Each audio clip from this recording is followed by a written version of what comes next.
أعوذ بالله من الشيطان الرجيم بسم الله الرحمن الرحيم. Lebih didahulukan yang mana antara zakat dan membayar hutang, Ustaz? Semuanya wajib ditunaikan. Tidak ada yang lebih mana, semuanya wajib. Panjenengan dapat penghasilan 2,5%-nya segera keluarkan untuk tunaikan zakat. Lah nanti hutangnya berapa? Segera bayar kalau sudah ada. Karena menunda-nunda bayar hutang itu satu bentuk kezaliman. Matlul ghaniyyi dzulmun. Ya, menunda, orang yang punya kok menunda membayar hutang, itu adalah satu kezaliman. Zakat kewajiban 2,5% dari penghasilan, keluarkan zakatnya, wajib itu. Lah nanti setelah itu bayar hutangnya, artinya keluarkan, itu bukan punya jenengan. 2,5% itu dapat penghasilan langsung, ini haknya orang lain, bukan hak jenengan. Maka tunaikan 2,5%. Lah tadi hutang yang jenengan manfaatkan atau jenengan gunakan tadi juga segera dibayar. Segera dibayar sehingga semuanya wajib.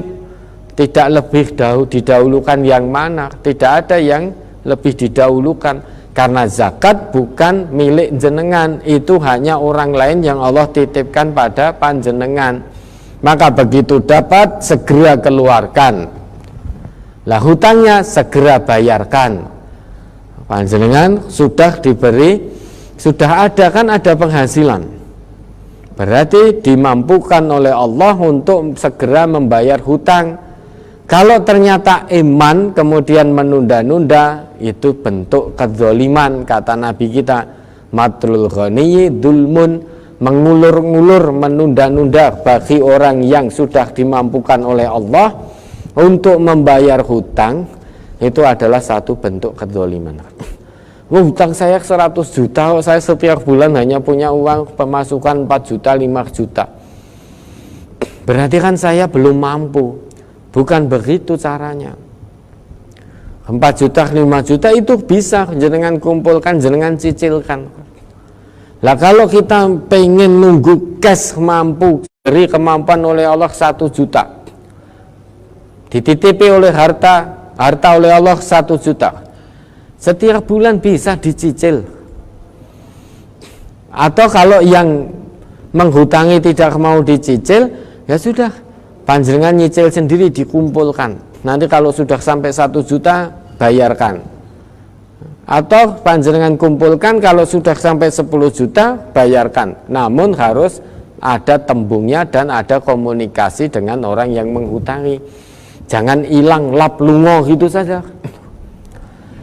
Ketika butuh datang setiap hari. Setiap hari menanyakan kabar. Kalau tidak ketemu, telepon atau WA. Begitu dipinjami, hilang, tidak pernah datang, nomornya ganti, dihubungi tidak bisa, ketemu dari jauh, panjenengan ngerti, waduh ketemu sing ngutangi aku, melengos, delik, engkau tidak ditagih.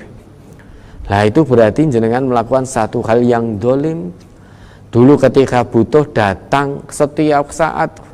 Pertama silaturahim, kaping kalih kula niku gadah ngeten. Intinya mau pinjam. Ya intinya silaturahim, intinya yang kedua itu loh, datang itu intinya yang kedua itu. Yang pertama itu mujamalah, basa-basi. Ya. Yang pertama itu mujamalah, hanya basa-basi. Kula mriki kaping sepindah silaturahim. Kaping kalihipun niki kebutuhan ngene. Lah niki mbok bilih panjenengan wonten kelonggaran, kula badhe ngrusoi. Nah, inti kedatangannya yang kedua itu. Coba kalau jenengan jawab, "Wah, saya tidak ada," atau "Saya ada, tetapi bukan untuk saya pinjamkan ke panjenengan." Kira-kira sesuk teko neh ora? Banyak yang enggak datang. atau panjenengan pinjami, mungkin sehari 2 hari panjenengan WA masih balas. Kalau punya niatnya nyaur, selamanya tetap akan komunikasi. Kalau sudah tidak punya niat nyaur, sehari 2 hari, seminggu, sebulan, dihubungi wis ra iso, nomornya wis ganti. Nomornya sudah ganti, didatangi rumahnya ngerti, waduh, diparani, ditagih, pesen ke anaknya, ngomong bapak orang ning kene, bapak tadi keluar. Iya tadi keluar, tapi sekarang ada di rumah. Tapi ngomong kepada orang yang ada di rumah, hutang nggak hobi nyaur. Nah semuanya itu kewajiban kita, tidak ada mana yang didahulukan dulu. Nah nanti kalau kita jawab oh hutangnya didahulukan, nah, akan menunda-nunda zakat. Zakatnya dahulukan akan menunda-nunda hutang. Padahal itu semua kewajiban bagi orang yang beriman. Dapat penghasilan 2,5% keluarkan, setelah itu hutangnya dibayar. Kalau memang Allah sudah beri kemampuan bayar hutang, tidak harus cash langsung.